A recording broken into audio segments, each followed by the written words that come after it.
காலகட்டம் இருந்தது. அரை வயிறை நிரப்புவதற்கு பாடுபட்டார்கள். சோறே இல்லை. நம்முடைய முன்னோர்கள் சொல்லி கேள்விப்பட்டிருப்போம். எங்களுக்கெல்லாம் இந்த மக்காச்சோளம் தான், அதை அந்த மாவை எடுத்து கஞ்சி காய்ச்சி குடிப்போம். மரவள்ளி கிழங்கு தான், அதை தான் நாங்கள் அவிச்சு சாப்பிடுவோம். நல்லது போல்லது நாட்களில் மட்டும்தான் எங்களால் அரிசி சாப்பாடு சாப்பிட முடியும், இல்லையா? அப்படியெல்லாம் இன்றைக்கு இல்லாமல் விதவிதமான உணவுகளை அல்லாஹ் தருகிறான். விதவிதமான உணவுகளை நம்முடைய தேவைக்கு அதிகமாகவே அல்லாஹ் தருகிறான். யோசிக்கிறோம், உணவை சாப்பிட்டதற்கு பிறகு தந்த அல்லாஹ்விற்கு நன்றி சொல்கிறோமா, புகழுகிறோமா? நம்முடைய முயற்சியா? தானியம் நம்முடைய முயற்சியில் கிடைத்ததா? அல்லாஹ் கேட்கிறான். சூரா வாக்கியா ஓதப்பட வேண்டும் ஒவ்வொரு வீடுகளிலும்.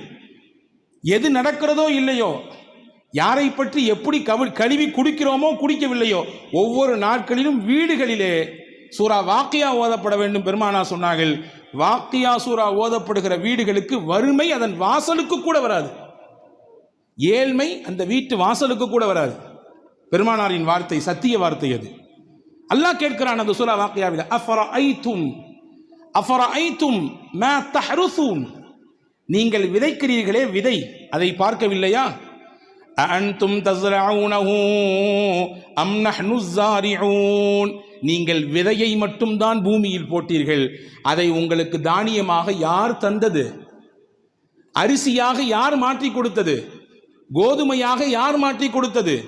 உங்களுக்கான உணவாக அதை யார் தந்தது? நீங்களா அல்லது நானான்னு கேட்கிறான் அல்லாஹ்.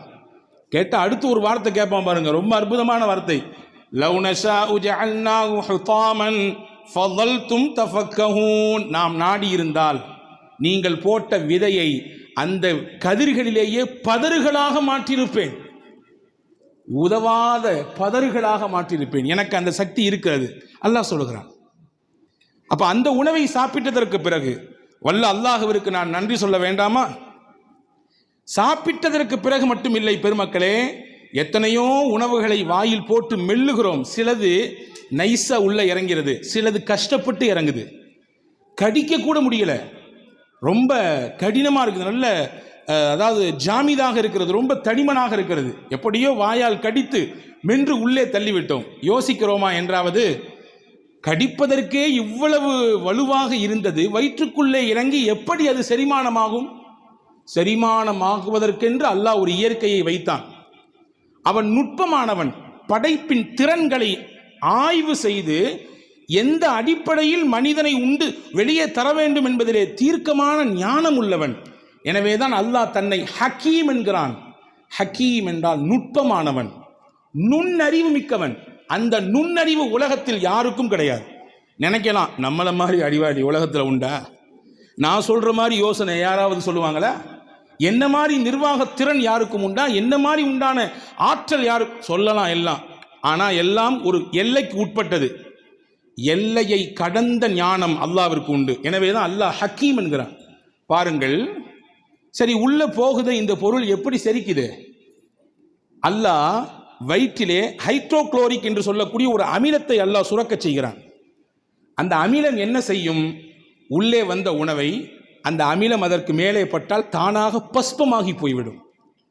எந்த அளவிற்கு சக்தி மிக்கது என்றால் அந்த அமிலம், அறிஞர்கள் சொல்கிறார்கள், உங்கள் உள்ளங்கையில் ஒரு சொட்டு ஹைட்ரோக்ளோரின் விழுந்தால் இந்த பக்கமாக ஓட்டை போட்டுவிடும். மேல் பக்கமாக நீங்கள் ஊட்டினால் கீழ் பக்கமாக அது ஓட்டை போட்டு கீழே வந்துவிடும். அந்த அளவுக்கு வலிமையானது.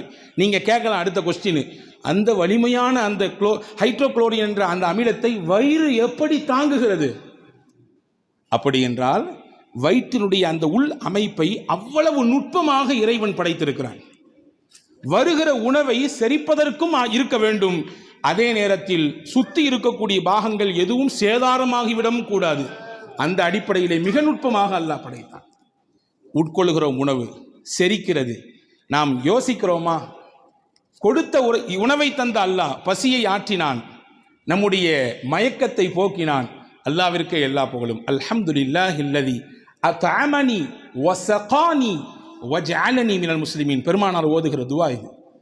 எனக்கு பசியோடு இருந்தேன், அவனே எனக்கு உணவு தந்தான். தண்ணீர் தாகத்தோடு இருந்தேன், அவனே எனக்கு நீர் தந்தான். இறைவா, என்னை முஸ்லிம்களில் ஒருவராக ஆக்கிவிட்டாய், உனக்கே எல்லா புகழும். தண்ணீர் குடிக்கிறோம் இல்லையா?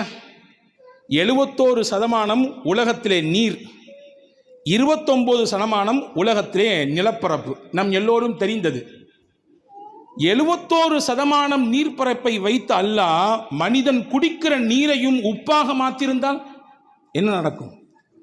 தோண்டுகிற இடங்களிலெல்லாம் எல்லா இடத்திலும் உப்பும் நீர் மட்டும் வெளிப்பட்டால் என்ன நடக்கும்? அன்பர்களே, தாகம் எடுக்கிறது, தண்ணீர் குடிக்கிறோம், நமக்கு புத்துணர்ச்சி கிடைக்கிறது. எனவேதான் பெருமானார் நோன்பு வைத்ததற்கு பிறகு என்ன துவா ஓதுவார்கள்? அதையே சொல்லுகிறது, ذهبالظمأ وابتلت العروق وثبت الأجر إن شاء الله. ذهب الظمأ, தாகம் தீர்ந்து விட்டது. وابتلت العروق, எங்கள் நரம்புகள் எல்லாம் நனைந்து விட்டது. وثبت الأجر إن شاء الله, நாங்கள் வைத்த நோன்புக்கு கூலி அல்லாஹ்விடத்திலே உறுதியாகிவிட்டது. இப்ப தண்ணீர் போனால்தான் நம்முடைய செயல்பாடு நடக்கும், இல்லையா? ஒருத்தர் காட்டு வழி நடந்து போனார், போய்கிட்டே இருக்கார், நடக்கிறார். ஒரு கட்டத்தில் தாகம் ஏற்படுது, இருந்த தண்ணியெல்லாம் தீர்ந்து போச்சு, நான் வறட்சி அப்படியே வாட்டி வதைக்கிறத வரை. தூரத்திலேருந்து பார்த்தாரு, ஒரு பெரிய பைய கிடக்குது. ஆசாசியாக ஓடி ஓடி வந்தார், எப்படியாவது ஒரு சொட்டு தண்ணி அதில் கிடச்சிரும்னு. வந்தவர் அந்த பையை திறந்து பார்த்தாரு, எல்லாமே தங்க காசு, எல்லாமே தங்க காசுகள். இப்பொழுது அந்த மனிதரின் மனநிலை எப்படி இருக்கும்? அப்பாடி, இவ்வளோ தூரம் ஓடி வந்துச்சு, பை நிறைய தங்கம்யா, ரொம்ப சந்தோஷம் அப்படின்னு மனசு வருமா? இல்லை, ச்சே தண்ணி நினைச்சமே, இந்த தங்கம் கிடைச்சிருக்க, இது எனக்கு இப்போ தேவையில்லை, தண்ணி தான் வேணும், நான் தண்ணி குடிக்கிறேன்னா செத்து போயிடுவேன் என்ற நிலைப்பாடு தானே வரும். இப்போ தண்ணீரை குடிக்கிறோம், தாகத்தை தீர்த்து கொள்கிறோம், கொடுத்தவனுக்கு நான் நன்றி சொல்கிறோமா? அவனை புகழுகிறோமா? ஹாரூன் ரஷீத் பாஷா மிகப்பெரிய மன்னர். அவருடைய ஆட்சி பரப்பு, அதாவது லட்சக்கணக்கான சதுர கிலோமீட்டர்கள் ஆட்சி செய்தவர் ஹாரூன் ரஷீத் பாஷா. அவருடைய குருமகான் ஒருத்தர் இருந்தார், இப்னு சம்மாக். அவரிடத்துல போய் ஒரு நாள், எனக்கு ஏதாவது ஆலோசனை சொல்லுங்க, எனக்கு ஏதாவது நசீஹத் செய்யுங்க, உபதேசம் செய்யுங்க அப்படின்னு சொல்லி மன்னர் ஹாரூன் ரஷீத் பாஷா கேட்கிறார்.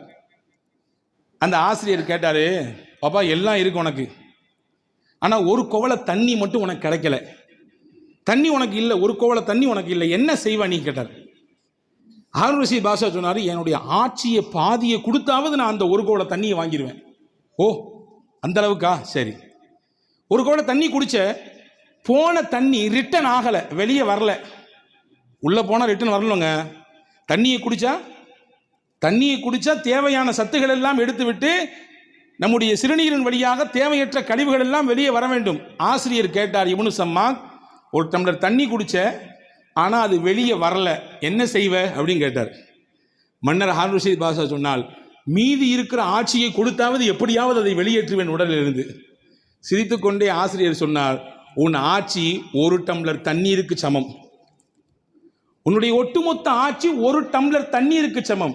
எனவே அல்லாவை பயந்து வாழு, உலகத்திலே அவனை புரிந்து வாழு. எல்லாம் இருக்குன்னு ஆடாத, ஆட்டத்தை குறைச்சிக்கோ. எல்லாம் இருக்குன்னு தலைக்கணத்தோடு இருக்காதே. இந்த உலகம் ஒரு டம்ளர் தண்ணீருக்கு சமம். உள்ளே போவதற்கும் வேண்டும் வழி, வெளியே வருவதற்கும் வேண்டும் வழி. புரிந்து கொள், இதுதான் நான் உனக்கு தரக்கூடிய ஞான உபதேசம் என்றார் இப்னு சம்மாக் ரஹ்மத்துல்லாஹ். அன்பு சகோதரர்களே, அல்லாஹ்வை நாம் புகழ வேண்டாமா? அல்ஹம்துலில்லாஹ் என்று எத்தனை முறை மனதார சொல்லியிருக்கிறோம். அன்பு சகோதரர்களே, புகழ்ந்தால் என்ன கிடைக்கும்? நீங்கள் என்ன எதிர்பார்க்கிறீர்களோ அதை விட பன்மடங்காக கிடைக்கும்.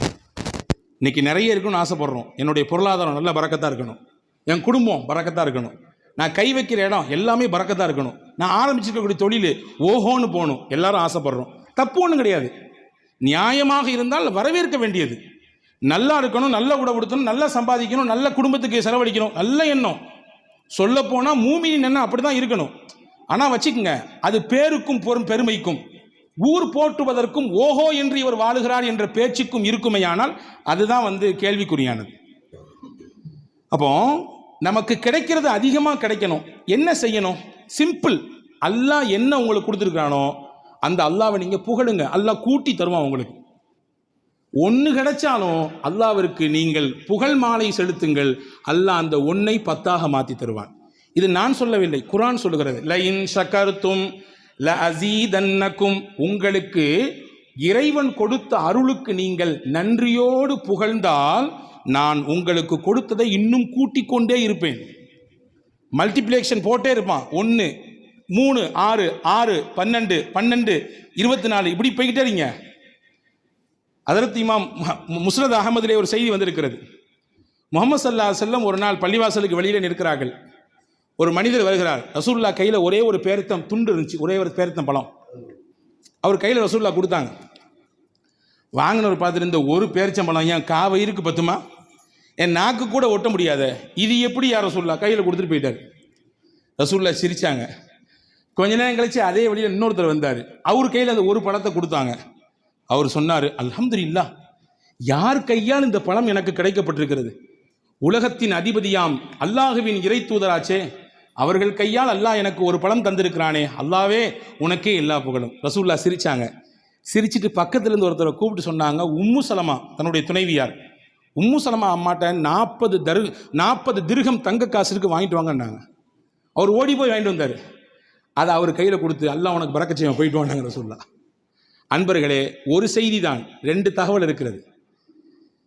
முதலானவர் கிடைத்தது ஒன்று, இதை வைத்து என்ன செய்வது என்று யோசித்தார். உள்ளதும் போச்சு, நொல்லை கண்ணா போச்சு.